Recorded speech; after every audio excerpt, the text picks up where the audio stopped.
Today I'm reviewing The Master Plan, a game that came out almost 10 years ago by Shark Punch. To my knowledge, Shark Punch did not do any other game. The game is really cool. I'm gonna start with that. I'm gonna open with that. The game is really cool. I think there was a lot of good ideas in it. Art is literally almost comic bookish, you know, illustrated, very illustrated. The visuals are okay. Okay, it feels very retro.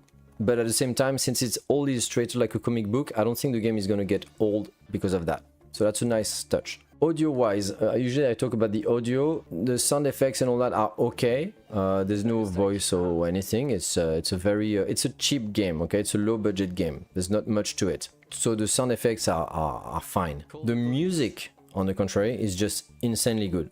I've already picked many tracks from the soundtrack to put in my playlist because the music is awesome. If you ever have time, go listen to the soundtrack of The Master Plan. It's really, really cool. It adds to the funk, the groove of a heist game in the 70s and all that, so that's really cool. I then talk about the gameplay. But basically it's your typical... I say typical because recently there's more and more of these games, but back in the day there wasn't that many. It's a top-down view, you know, like typical Hotline Miami and such. Top-down game with your select your units and click to make them move, and you've got the line of sight here with the enemies and all that. You've got the slow motion thing where you can press spacebar and go slower and all that. You've got all the base, the hideout where you gather your people and your stuff and you pick up a mission and all sorts of heists. That's what it is about. It's to move your units like this, old school style.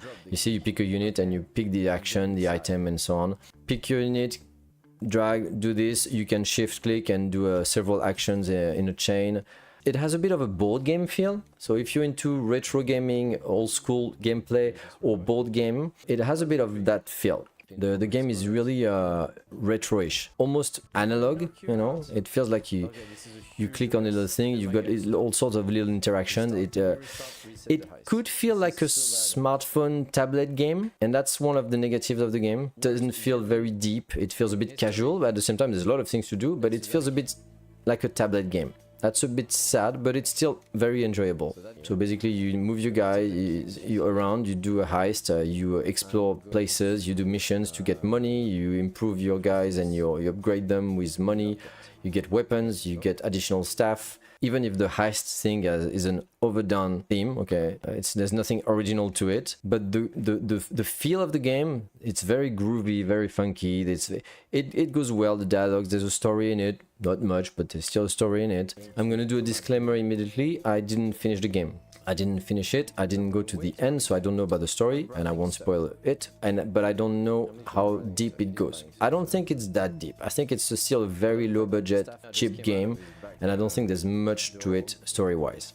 Yeah, length-wise, the game doesn't look very long. Like, I'm pretty sure you could finish it in less than 10 hours. Not very hard either, it feels a bit casual. And now we're reaching the most important part of the review. Why didn't I finish this game? That's the major issue. This game is 10 years old. I think it's been abandoned. I don't think the studio is still alive. I think the people who did that are either doing something else, but they forgot about the game, or they let it go, but because they never optimized it. The game crashes every 2 or 3 minutes. I've played during this stream that you can see live here, and I've played off stream during this weekend. I've played again, I advanced. I think I went, when you look at the map, I went halfway. That includes something like 30 crashes. I'm not kidding. You play a mission, it will crash 1 time out of 2.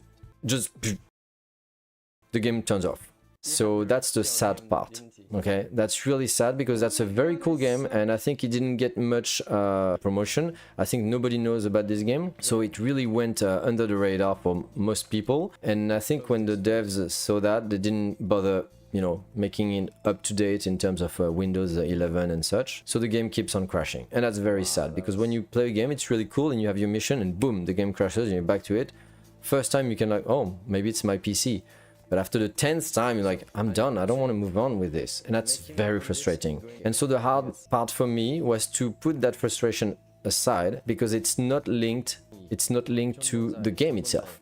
Okay, it's not because the game crashes that it makes the game bad in its design. There's two very different things. the game design itself by itself, and the game port, the game optimization, all the technical aspects of that. For me, I really want to put these two things not together but separated. This is the hard part, because now I'm reaching this moment where I need to decide if I'm going to give this game a good rating because it's good, a bad rating because it crashes all the time and I could not play it, or do an average of that. I think I would tend to the third option, because it's obviously influencing my rating. I wouldn't give it a C-. You see, I think that's too harsh. Average game only if you have nothing else to do? I don't think so. I think it's worth a bit more than that. I would give it something like 60... Oh, there you go, you see? You saw me here. I'm annoyed because it crashed for the nth time. So that's a bit of the annoying part. I think I'm going to give this game a 64. Okay game, it's not bad, but you can skip it or try on sale. And it's only a 64 because of the crashes. If it was not for the crashes, I might put it quite higher, like 73 or 74. I think it loses 10% in my rating because of the crashes and the total abandon that the devs did on this game. That's it for me.